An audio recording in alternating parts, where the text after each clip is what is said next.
À l'aéroport Charles de Gaulle, un vendredi après-midi vibrant de chaos, Aïssa Ndiaye, juge fédéral d'origine sénégalaise, attend son vol en classe affaires pour Lyon.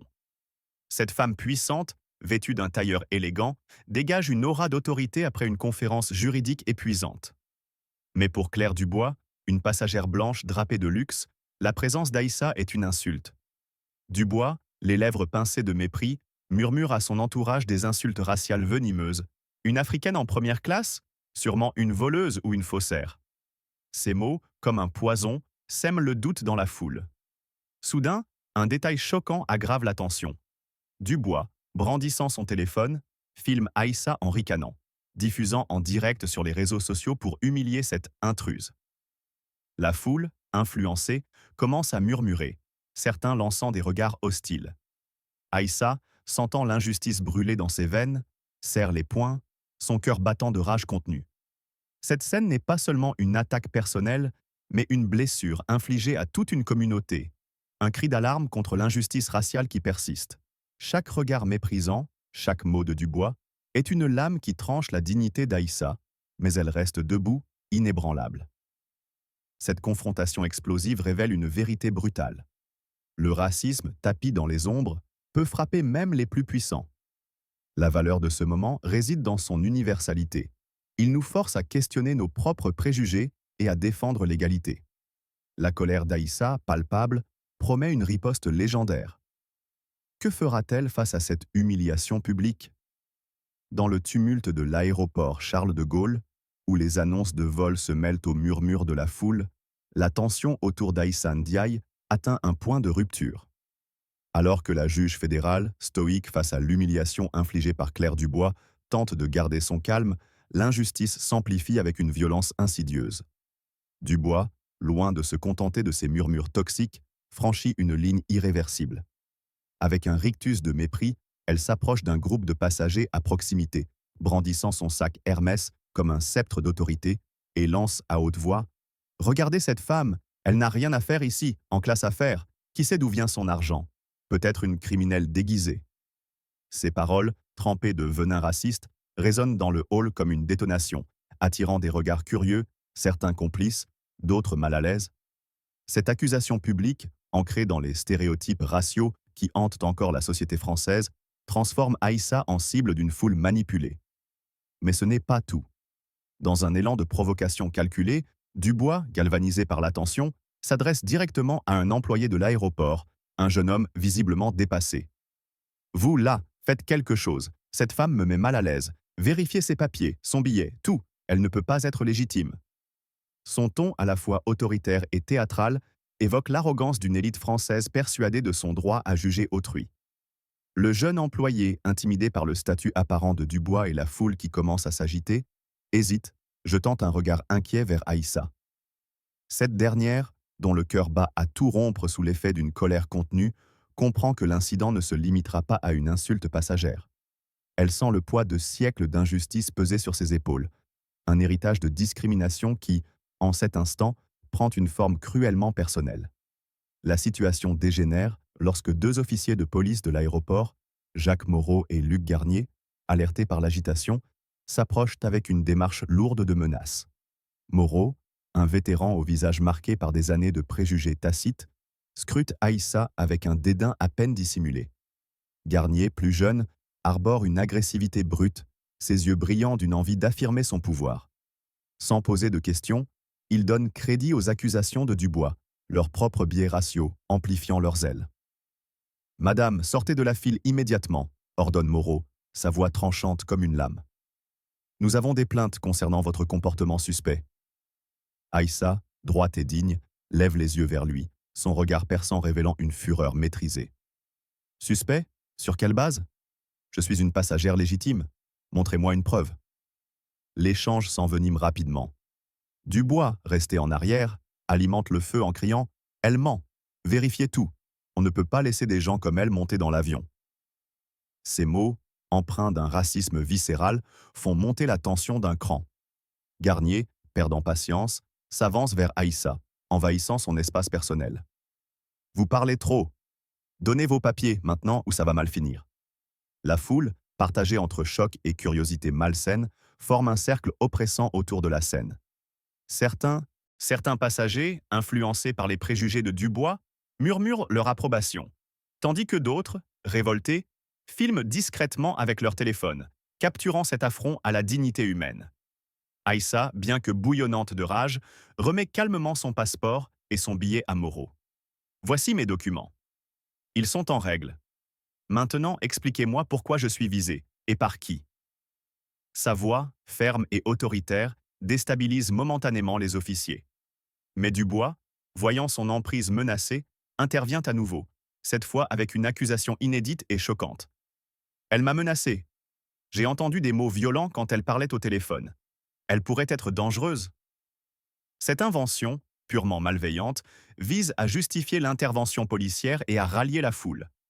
L'accusation, bien que sans fondement, trouve écho dans l'esprit biaisé des officiers, qui perçoivent Aïssa non comme une juge respectée, mais comme une menace stéréotypée. La valeur de cet instant réside dans son reflet brutal de la société française contemporaine, où les idéaux d'égalité de la République sont souvent éclipsés par des préjugés tenaces. L'acharnement de Dubois, amplifié par la complicité passive de la foule et l'abus d'autorité des officiers, met en lumière une vérité dérangeante. Le racisme systémique persiste, même dans les lieux les plus cosmopolites comme Charles de Gaulle. Chaque mot, chaque geste contre Aïssa est une attaque non seulement contre elle, mais contre tous ceux qui, en France, luttent pour être reconnus comme égaux. La colère d'Aïssa, bien que contenue, est une force volcanique, prête à exploser. Alors que les officiers s'apprêtent à passer à l'acte suivant, ignorant l'ampleur de leur erreur, la scène est posée pour une confrontation qui ébranlera les fondations de l'injustice. La dignité d'Aïssa, mise à rude épreuve, devient un symbole de résistance face à l'oppression, annonçant une riposte qui marquera les esprits. L'atmosphère à l'aéroport Charles de Gaulle, déjà saturée de tensions, devient irrespirable, alors que l'injustice contre Aïssa Ndiaye atteint des sommets. La foule, hypnotisée par les accusations venimeuses de Claire Dubois, forme un tribunal improvisé, ses murmures se muant en un bourdonnement accusateur. Aïssa, cible d'un racisme décomplexé, sent chaque regard comme une aiguille perçant sa dignité. Les officiers Jacques Moreau et Luc Garnier, galvanisés par les mensonges de Dubois, s'apprêtent à faire basculer l'incident dans une violence institutionnelle. Leur intervention, loin d'être une simple vérification, devient une démonstration brutale de pouvoir, enracinée dans les préjugés raciaux qui gangrènent encore certains pans de la société française. Aïssa, debout face à cette tempête, incarne une résistance silencieuse mais incandescente, sa colère contenue menaçant d'exploser. Moreau, le regard dur et les lèvres pincées, s'adresse à Aïssa avec un mépris glacial. « Madame, vos explications ne nous intéressent pas. Suivez-nous immédiatement pour un contrôle approfondi. » Sa voix, lourde d'autorité mal placée, résonne dans le hall, attirant encore plus de curieux. Garnier, plus impulsif, ajoute avec un sourire narquois « Vous pensiez vraiment qu'on allait vous croire? Les gens comme vous causent toujours des problèmes. » Ces mots, chargés de stéréotypes raciaux, ne sont pas de simples insultes. Ils sont une négation de l'humanité d'Aïssa, un écho des discriminations quotidiennes subies par les minorités en France. La foule, partagée entre l'indignation et la passivité, devient complice par son silence. Certains passagers, influencés par les accusations de Dubois, hochent la tête, tandis que d'autres, révoltés, commencent à protester timidement, leur voix étouffée par la peur. Dans un rebondissement inattendu, Dubois intensifie son attaque. Elle sort un foulard de son sac et le jette au sol près d'Aïssa, criant « Elle a essayé de me voler ça, je l'ai vu !» Cette mise en scène théâtrale, digne d'une tragédie raciste, vise à sceller le sort d'Aïssa. La foule, manipulée, s'agite davantage, et un homme dans l'assistance lance « Faites quelque chose, elle est dangereuse !» Cette accusation fabriquée, amplifiée par le chaos, donne aux officiers la justification qu'ils cherchaient. Moreau, saisissant l'opportunité, ordonne « Ça suffit, vous êtes en état d'interrogatoire, avancez maintenant !» Aïssa, bien que bouillonnante de rage, garde une posture droite, refusant de céder à l'humiliation. « Je n'ai rien volé, et vous le savez. Cette femme ment, et vous choisissez de la croire sans preuve. C'est une honte. » La confrontation prend une tournure encore plus dramatique, lorsque Garnier, perdant tout contrôle, attrape le bras d'Aïssa avec une force excessive, la tirant hors de la file sous les regards médusés. « Bouge, ou je te fais regretter !» hurle-t-il, son ton trahissant une haine viscérale. Aïssa, dont la voix reste ferme malgré la douleur, réplique « Vous violez mes droits, vous paierez pour cette injustice ». Sa déclaration, prononcée avec une autorité naturelle, fait vaciller Moreau l'espace d'un instant, mais son orgueil l'emporte. Il ricane. Vos droits? Ici, c'est nous qui décidons. Dubois, observant la scène depuis l'arrière, affiche un sourire triomphant, convaincu d'avoir orchestré la chute d'Aïssa. La foule, désormais divisée, commence à se fracturer. Certains crient « Laissez-la tranquille », tandis que d'autres, emportés par les préjugés, encouragent les officiers. Un élément nouveau vient ajouter une couche de tension. Un journaliste freelance, présent dans la foule, commence à diffuser la scène en direct sur une plateforme sociale, son commentaire indigné attirant des milliers de spectateurs en ligne. C'est une honte. Une femme noire humiliée sans raison à Charles de Gaulle.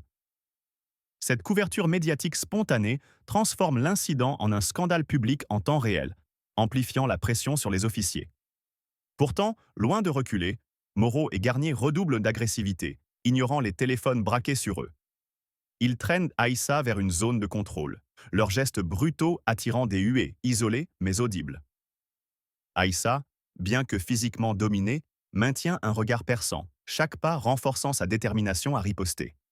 La valeur de cet instant réside dans sa capacité à exposer les fissures de la société française, où les idéaux de liberté, égalité, fraternité sont mis à l'épreuve par des actes de discrimination flagrants.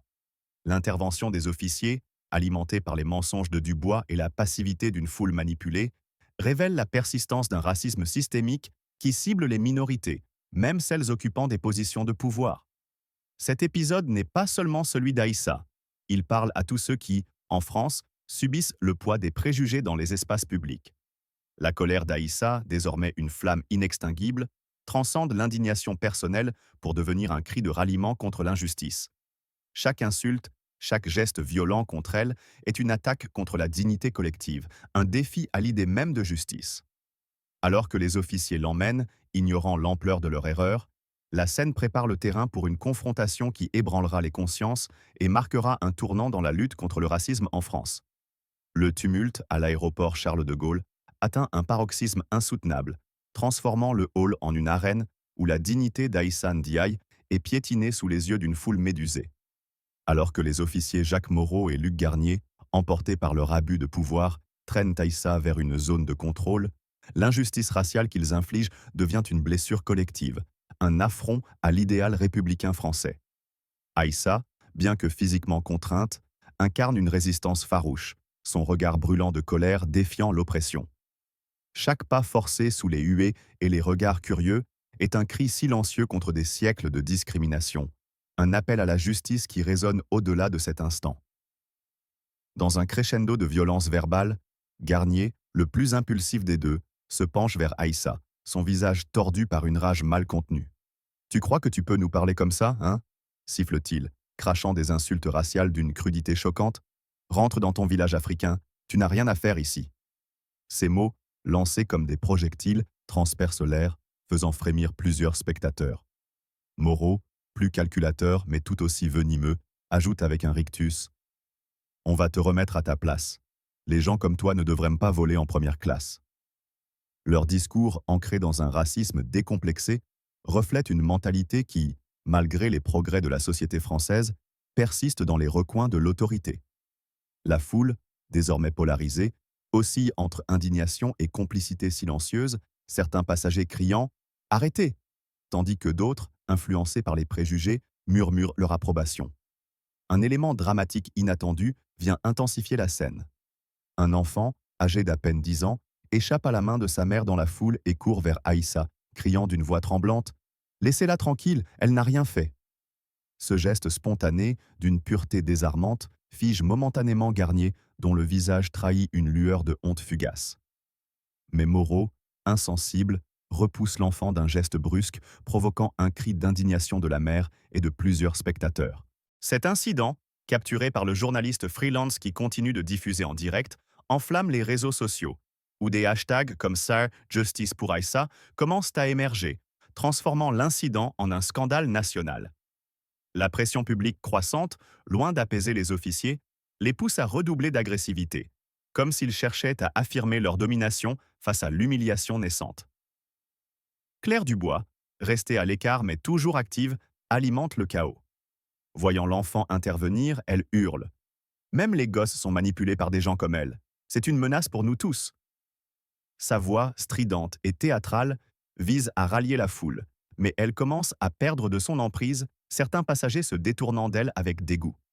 Aïssa, malgré la douleur physique causée par l'emprise brutale de Garnier, trouve la force de répondre. Vos paroles sont une honte pour la France, déclare-t-elle, sa voix claire et autoritaire perçant le tumulte. Vous attaquez une citoyenne sans preuve, guidée par des mensonges et des préjugés. Vous trahissez tout ce que ce pays prétend défendre. Ces mots, prononcés avec une conviction inébranlable, résonnent comme un verdict, faisant vaciller plusieurs spectateurs, dont certains commencent à applaudir timidement. La tension atteint son apogée lorsque Garnier, furieux de cette défiance, lève la main comme pour frapper Aïssa, provoquant un hoquet collectif dans la foule. Moreau, plus pragmatique, l'arrête d'un geste sec, conscient que la situation échappe à leur contrôle. « Pas ici », murmure-t-il, mais son regard trahit une cruauté intacte. Ils décident alors de l'emmener manu militari vers une salle d'interrogatoire, leurs gestes brutaux contrastant avec la dignité d'Aïssa, qui refuse de baisser la tête.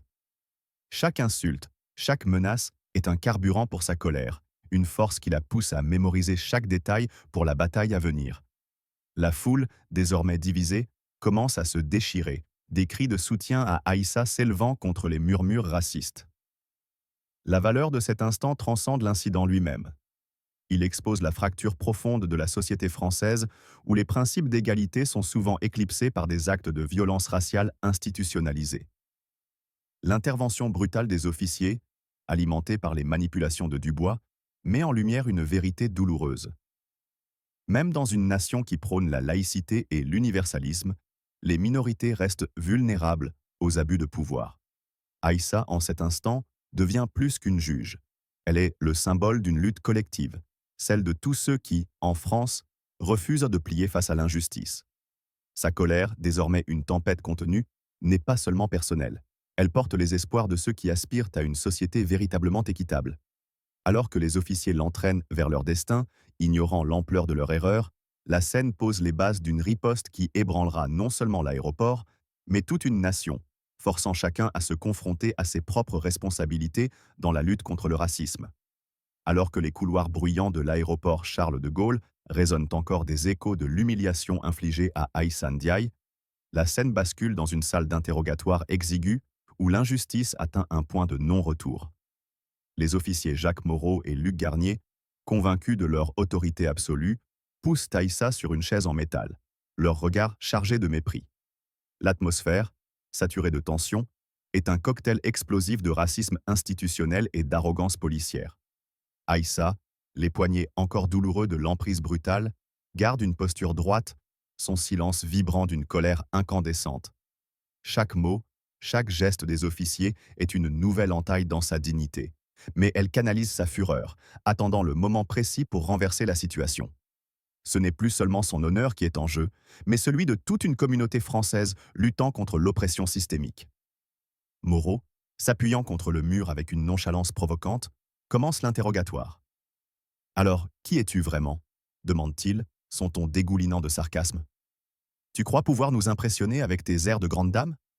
Garnier, plus agressif, frappe du poing sur la table, faisant sursauter l'agent administratif chargé de noter les informations. « Parle, ou on te garde ici toute la nuit. » Ces intimidations, enracinées dans une vision raciale stéréotypée, visent à briser Aïssa, à la réduire à une caricature.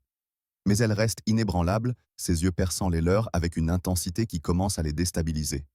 La foule à l'extérieur, dont les protestations s'amplifient, ajoute une pression palpable, amplifiée par la diffusion en direct du journaliste freelance, qui fait désormais trembler les réseaux sociaux. Dans un rebondissement saisissant, un nouvel élément vient bouleverser la dynamique. Un officier subalterne, entré pour remettre des documents, reconnaît Aïssa. Ses yeux s'écarquillent, et il murmure, presque à lui-même, « Mon Dieu, c'est la juge Ndiaye ». Ce murmure, à peine audible, agit comme une détonation. L'agent administratif, intrigué, vérifie le passeport d'Aïssa sur son ordinateur et blêmit en découvrant son titre. Chancelier Aïssa Ndiaye. Juge fédéral de la Cour d'appel de Paris, l'une des figures les plus puissantes du système judiciaire français. La révélation, tel un coup de tonnerre, fige la pièce. Moreau, qui feuilletait nonchalamment les documents, laisse tomber le passeport, ses mains tremblant légèrement. Garnier, le visage rouge de fureur, passe à une pâleur mortelle, ses jambes flageolantes. La réalité les frappe comme une lame. Ils ont insulté, brutalisé et arrêté une femme dont l'autorité pourrait anéantir leur carrière en un instant. La colère d'Aïssa, jusqu'alors contenue, se manifeste dans un silence assourdissant.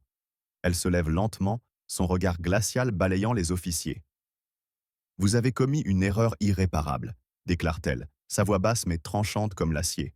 « Vous m'avez jugé sur la couleur de ma peau, sans preuve, sans respect.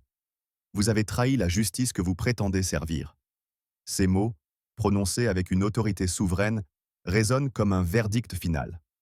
Moreau tente de bafouiller une excuse, mais sa voix s'étrangle, son arrogance dissoute par la peur. Garnier, lui, s'effondre sur une chaise, murmurant des supplications incohérentes. « Madame la juge, nous ne savions pas. Pitié. » Leur désespoir, pathétique face à leur brutalité passée, ne fait qu'attiser la fureur d'Aïssa, qui refuse de céder à leur théâtre de remords. Un détail choquant ajoute une couche de drame. Le téléphone de Garnier, posé sur la table, affiche une notification d'alerte. La vidéo de l'incident, devenue virale, a atteint les bureaux du ministère de la Justice, déclenchant une réaction immédiate. Des appels affluent déjà vers la salle, signalant l'arrivée imminente de hauts responsables. Cette tournure, amplifiant l'ampleur du scandale, transforme l'interrogatoire en une crise nationale. Aïssa, consciente de l'impact, reste impassible, mais son esprit travaille à toute vitesse, enregistrant chaque détail pour la riposte à venir. Elle n'est plus une victime. Elle est une force de justice, prête à faire trembler les fondations de l'injustice. La valeur de cet instant réside dans son pouvoir de révéler la fragilité des abus de pouvoir face à la vérité. La révélation de l'identité d'Aïssa n'est pas seulement un retournement dramatique. Elle incarne l'espoir que la justice, incarnée par des figures comme elle, peut triompher des préjugés. En France, où les tensions raciales restent un défi, cet épisode devient un symbole de résistance, un rappel que personne, pas même les plus puissants, n'est à l'abri du racisme, mais aussi que la vérité peut renverser l'oppression. La colère d'Aïssa, désormais une flamme qui illumine la pièce, est un appel à l'action pour tous ceux qui refusent l'injustice. Alors que les officiers s'enfoncent dans leur propre cauchemar, la scène prépare une confrontation qui changera à jamais le cours de cette histoire. Si cette histoire d'injustice et de résistance vous touche, tapez « justice » dans les commentaires et partagez cette vidéo pour amplifier le message. Abonnez-vous pour ne pas manquer la suite, car ce que Aïssa fera ensuite va vous laisser sans voix. Restez jusqu'au bout. Un rebondissement inattendu vous attend. Dans la salle d'interrogatoire étouffante de l'aéroport Charles de Gaulle, où la révélation de l'identité d'Aïssa Ndiaye a semé la panique, une tempête d'émotion et d'autorité s'abat sur les officiers Jacques Moreau et Luc Garnier. Alors que le silence d'Aïssa, chargé d'une colère froide, pèse comme une sentence, les murs de la pièce semblent rétrécir sous l'ampleur de la crise. Les officiers, désormais conscients d'avoir brutalisé une juge fédérale de la Cour d'appel de Paris, oscillent entre terreur et désespoir. Mais Aïssa, loin de se contenter de leur peur, prend les rênes de la situation avec une détermination implacable, transformant cet instant d'humiliation en un acte de justice retentissant. Sa voix, d'une clarté tranchante, devient l'arme qui fera trembler non seulement les officiers, mais tout le système qui a permis une telle injustice. Moreau, le visage blême, tente une ultime défense, sa voix tremblante trahissant son effroi. « Madame la juge, c'était une erreur. Nous suivions une plainte. » Mais Aïssa l'interrompt, ses mots cinglants comme un fouet. « Une erreur? Vous m'avez insulté, brutalisé et arrêté sans preuve, guidé par le racisme et l'arrogance.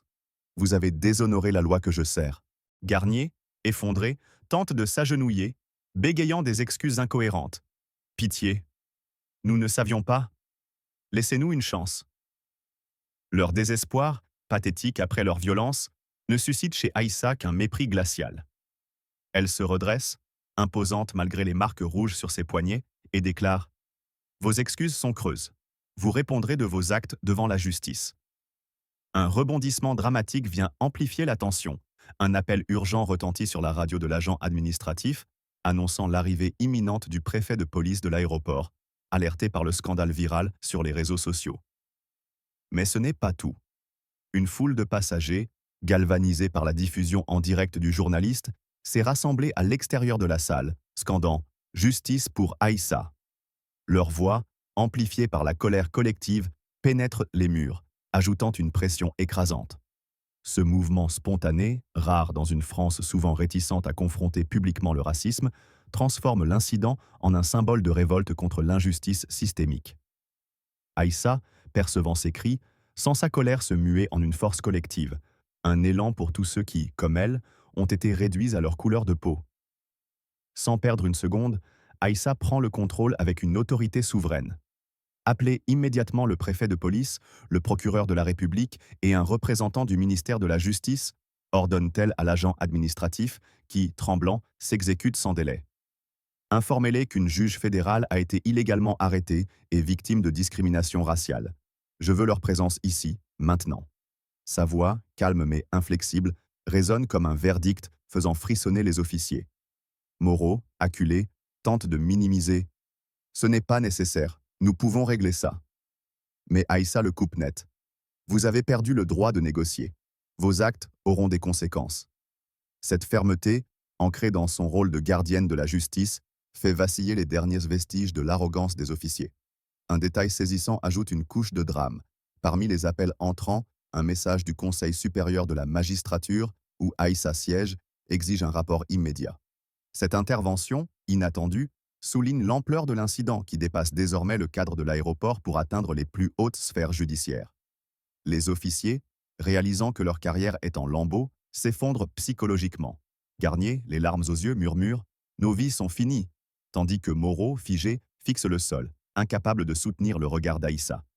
Leur chute, aussi rapide que brutale, est le reflet de leur propre hubris, une leçon amère sur les dangers de l'abus de pouvoir.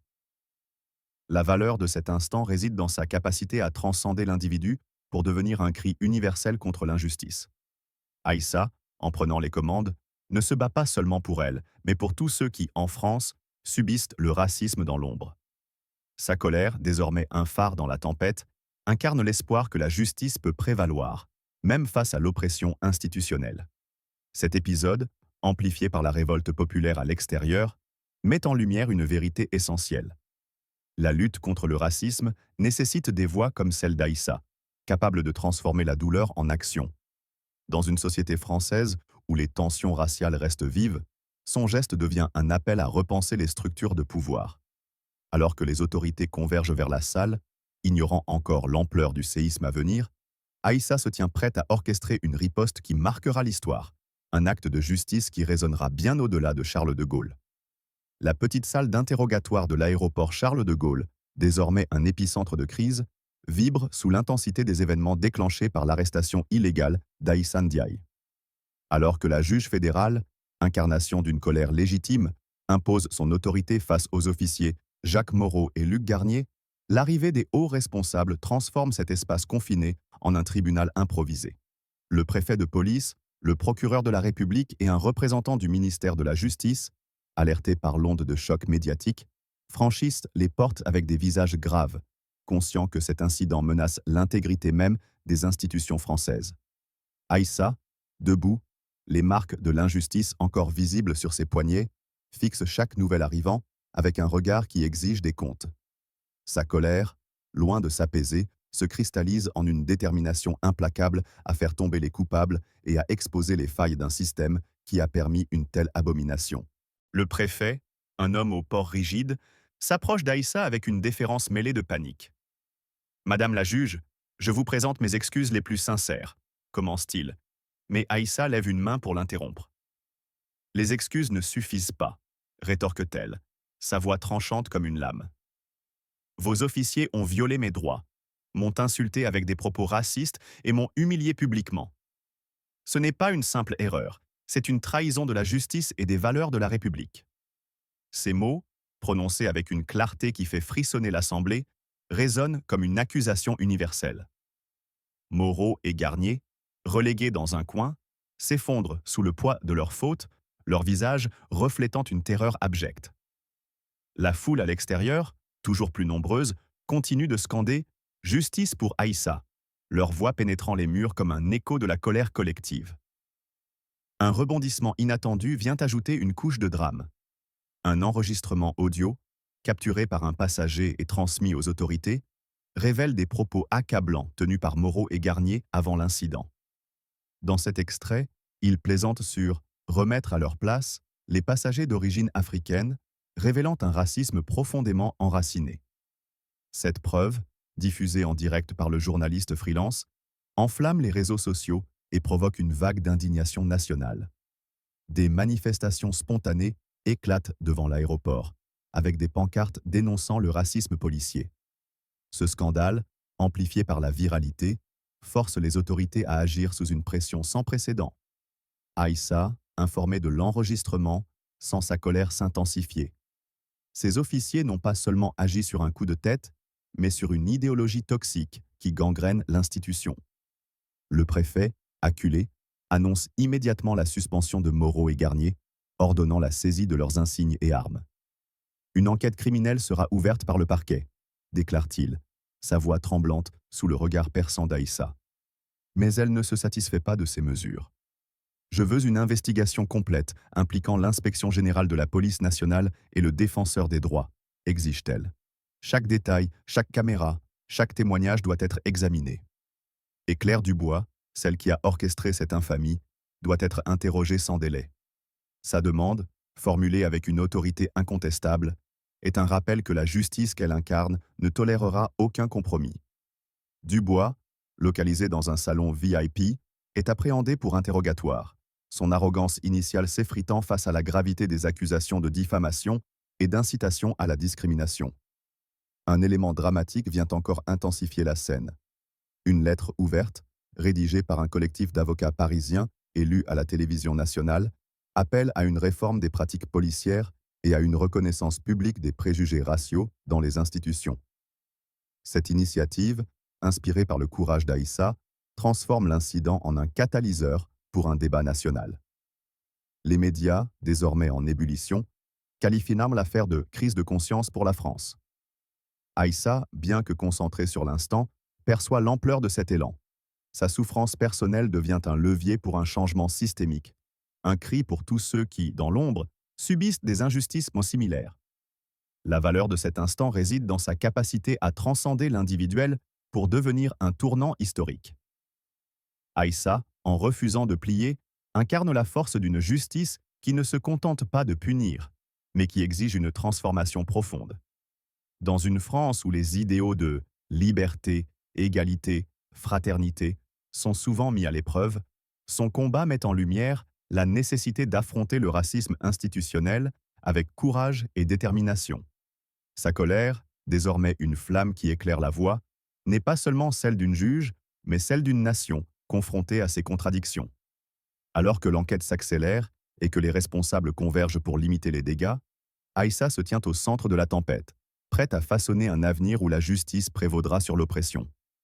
Cet épisode, loin d'être une fin, marque le début d'une lutte qui ébranlera les fondations de l'injustice en France.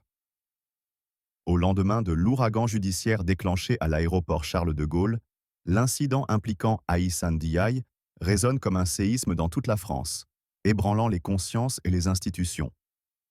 Alors que les échos des manifestations populaires et des débats médiatiques continuent de secouer le pays, Aïssa, la juge fédérale brutalement humiliée, se tient au cœur de cette tempête, transformant sa douleur en un puissant appel à la justice. La salle d'interrogatoire, désormais vidée de l'arrogance des officiers Jacques Moreau et Luc Garnier, est devenue un symbole de la chute des abus de pouvoir. Mais pour Aïssa, ce n'est que le début d'une croisade pour réformer un système entaché par le racisme et l'injustice. Sa colère, une force volcanique, alimente une détermination à faire de cet épisode un tournant historique, un cri pour tous ceux qui, en France, aspirent à l'égalité. Le procureur de la République, sous une pression publique et politique écrasante, annonce l'ouverture d'un procès pénal contre Moreau et Garnier. Les charges, lourdes, incluent abus de pouvoir, discrimination raciale et atteinte aux droits fondamentaux. Les preuves, accablantes, s'accumulent. L'enregistrement audio révélant leurs propos racistes, les images des caméras de surveillance capturant leur brutalité et les témoignages de dizaines de passagers, dont celui de l'enfant qui avait tenté d'intervenir. Lors du procès, Retransmis en direct à la télévision nationale, Aïssa livre un témoignage poignant, sa voix vibrante d'une colère contenue mais implacable. Ces officiers ne m'ont pas seulement attaqué, moi, déclare-t-elle.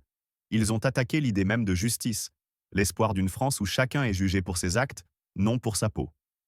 Ces mots, diffusés dans tous les foyers, enflamment les cœurs et galvanisent un mouvement national contre le racisme institutionnel. Un rebondissement dramatique vient intensifier l'impact de l'affaire.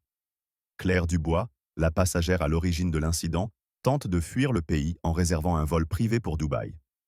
Interceptée à l'aéroport d'Orly grâce à une alerte des autorités, elle est placée en détention provisoire.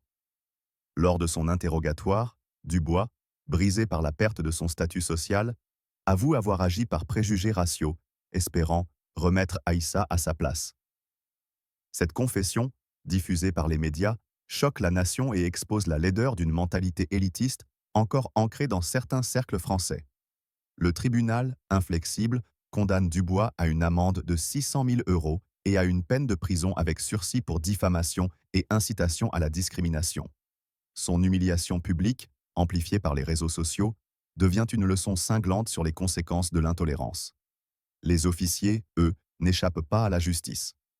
Le tribunal, présidé par un juge connu pour sa rigueur, prononce une sentence sévère. 5 ans de prison ferme pour Moreau et Garnier, assortie d'une interdiction définitive d'exercer dans la fonction publique. Le juge, dans ses remarques, souligne la gravité de leur trahison. En abusant de votre uniforme pour perpétrer une injustice raciale, vous avez souillé l'honneur de la France. La salle d'audience, remplie de militants et de journalistes, éclate en applaudissements, tandis que les familles ou les officiers quittent les lieux en larmes. Cette condamnation, l'une des plus sévères pour des officiers de police dans une affaire de discrimination, envoie un message clair. L'impunité n'a plus sa place. Un élément nouveau vient enrichir la portée de l'affaire.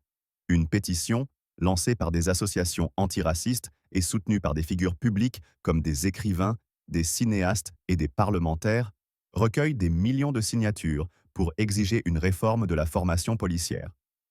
Cette initiative, baptisée l'Appel d'Aïssa, propose des modules obligatoires sur la lutte contre les biais raciaux et une supervision accrue des interactions avec le public.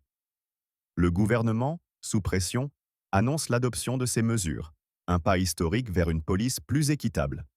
Cet élan, né de la douleur d'Aïssa, transforme l'incident en un catalyseur pour un changement systémique, redonnant espoir à ceux qui croyaient la réforme impossible. La valeur de cet instant réside dans sa capacité à transcender l'incident pour devenir un manifeste vivant contre l'injustice. Aïssa, en refusant de se taire, a donné une voix aux innombrables victimes de discrimination qui, en France, souffrent en silence. Son combat, amplifié par la mobilisation populaire et médiatique, expose les fissures d'une société qui, malgré ses idéaux républicains, lutte encore contre les vestiges du colonialisme et des préjugés. Cet épisode n'est pas seulement une victoire judiciaire. Il est un rappel que la justice exige du courage, de la persévérance et une volonté de confronter les vérités inconfortables. La colère d'Aïssa, désormais une torche allumée dans l'obscurité, inspire une génération à se lever contre l'oppression, à exiger une France où l'égalité n'est pas un slogan, mais une réalité. Alors que les condamnations marquent la fin d'un chapitre, Aïssa retourne à son rôle de juge avec une détermination renforcée. Chaque verdict qu'elle rend, chaque réforme qu'elle soutient, porte l'écho de cet après-midi à Charles de Gaulle. Son histoire, gravée dans la mémoire collective, devient un phare pour ceux qui luttent pour la justice. La France, secouée par cet épisode, se trouve à un carrefour, embrasser le changement ou retomber dans le silence.